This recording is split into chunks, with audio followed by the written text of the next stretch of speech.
for listening. I want to thank the speakers as well, those that chose to speak against this proposal and those that are passionate on both sides that are passionate for this proposal.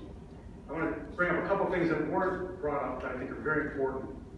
This project is in a TIF district and was very interested in the development community. About 10 or 12 developers that came to visit me prior to this group wanted to use TIF money to build a private development, and we said no. This current lot generates about $19,000 in real estate taxes. When the project is done and completed, if it's approved today and goes through zoning, it will generate $300,000.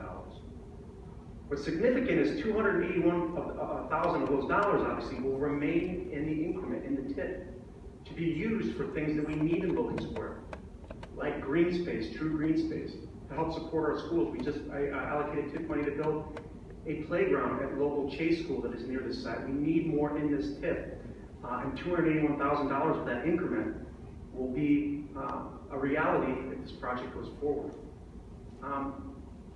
My colleagues on the council know how passionate I am, maybe only second or third to Alderman Burnett and Alderman Moore, about providing affordable housing. I didn't become an advocate of this when I became Alderman. I grew up in affordable housing. My parents got a $9,000 loan. That was the total cost of the house at the time. And I keep a picture of it in my office to remind me of that. I was on the board of Humboldt Park Social Services before Alderman, pushing for affordable housing. And I don't think that when you push for that you can have it exactly the way you want it. This is not Goldilocks politics. And this development has a precedent, as you know, at Ashland Division. 99 units, 10% on-site affordable. Not one problem with the cars, not one issue. And this site has more parking than that site does in the first ward. Let's talk about the process. I wanted to bring our first response from the Greater Goodson Neighborhood Association that I have look over zoning on this was in September 29th and 14th. So that was the first meeting they had. The first community meeting, overall community meeting, was October the 30th, 2014. This is the actual sign-in sheet. There's 170 people that signed in and attended that meeting. I'm sure there were even more because I'm sure that everyone didn't have a chance to sign in. They changed the plan from that. We had another second meeting, and that meeting was just in March, this past March, and well over 100 people attended that meeting. We can disagree, but I totally reject the idea that there was not enough time or process. It's an 8 or 9 month process with several community input. The Greater Goodson Neighborhood Association Planning and Development Committee on this proposal, and I'm reading verbatim, most ZAPC members are supportive of the revised plan which was presented. Actually, 4 out of 5 is most. That was given to me on March 27, 2015. The Puerto Rican Cultural Center has weighed in. On behalf of the Puerto Rican Cultural Center, the PRCC believes that this transit-oriented development will help to partially address the affordable housing deficit in Logan Square by increasing the affordable housing stock. Puerto Rican Cultural Center, letter of support that I will submit to you. Center for Neighborhood Technology was mentioned before. They have a letter that I'll submit to you that was written a day or two ago. CNT urges you to consider the benefits of housing in transit or TOD in considering the project of 225593 North Milwaukee, as well as other TOD projects in the city. They go on to say the benefits of TOD, and they're listed here. I'm going to submit that to you. Lucha. Lucha, as you know, is a affordable housing developer in our neighborhoods. Lucha has written a letter of support. We support the inclusion of 10% of the units as affordable for 60% PMI. In addition, the inclusion of 8 2- and 3-bedroom units.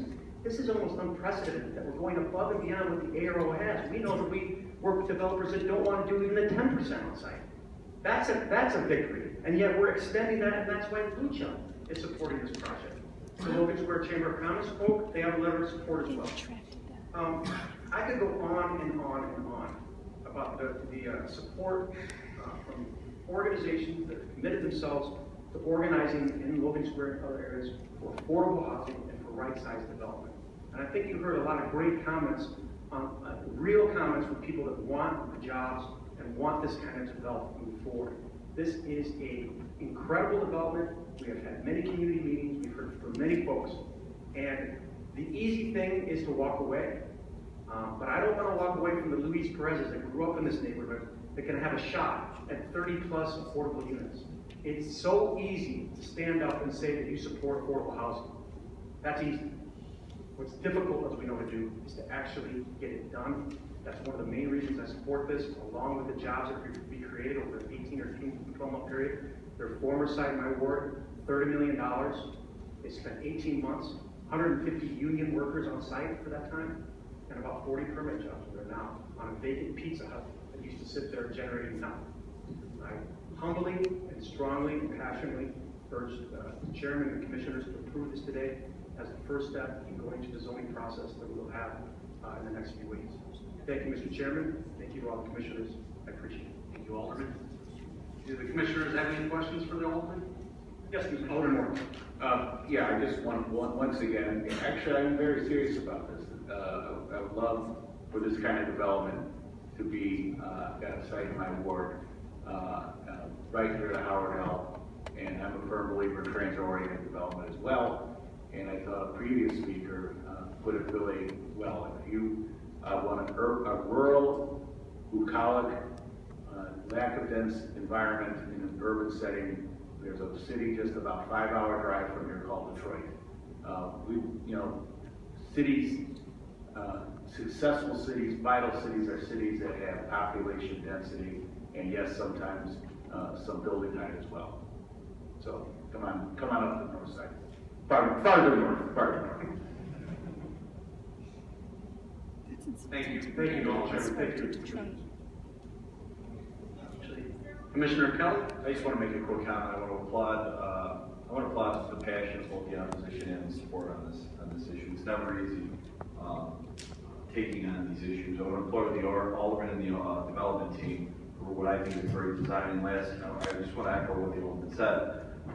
Logan Square, Wicker Park, these areas are clamoring for green space. They're clamoring for more open space. And to get that done, you need TIF. And you need cash infusion into the TIF. And this is the exact type of project you need. It's adding to the TIF, not taking away from the TIF.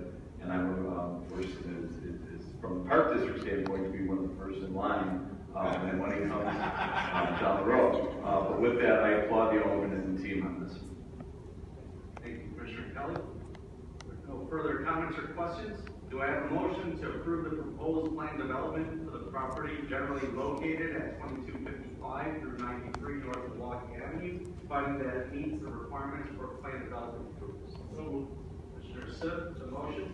Commissioner Searle with the second. Is there any discussion by the commissioners? Not. We'll have a roll call vote. Commissioner Burnett? Yes. Commissioner Camargo? Yes. Commissioner Kelly? Yes. Commissioner Mooney? Commissioner Moore? Aye. Commissioner Scudiero? Yes. Commissioner Searle? Yes. Commissioner Sipp? Yes. Commissioner Tunney? Yes. Commissioner Cabrera? Yes. Motion passes.